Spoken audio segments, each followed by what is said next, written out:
নবীজি বলেছেন, যখন বান্দাকে কবরে শোয়ানো হবে, আযাবের ফেরেশতা যখন পায়ের দিক থেকে আসতে থাকবে, সূরা মুলক সেখানে দাঁড়িয়ে যাবে এবং বলবে, এদিক থেকে তোমাদের যাওয়ার কোনো জায়গা নেই। কবরের আযাব থেকে আপনাকে ইনশাআল্লাহ সূরা মুলক বাঁচাতে পারবে। আজকে আমরা ইশার সালাতে যে সূরাটা পড়েছি, প্রথম রাকাতে এই সূরার কথা বলছি, তাবারাকাল্লাযী বিয়াদিহিল মুলক ওয়া হুয়া আলা কুল্লি শাইইন কাদির। অর্থ সহ পড়লেই বুঝতে পারবেন কেন এই সূরা আপনাকে কবরের আযাব থেকে বাঁচাবে ইনশাআল্লাহ। এরপরে পড়বেন সূরা ফালাক, নাস, ইখলাস।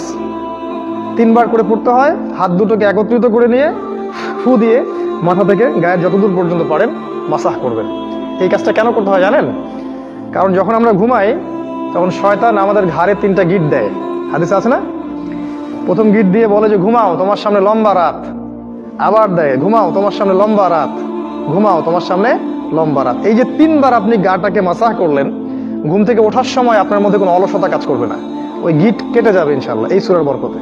এই জন্য এটাও 3 বার, কারণ শয়তানের গিটও 3 বার।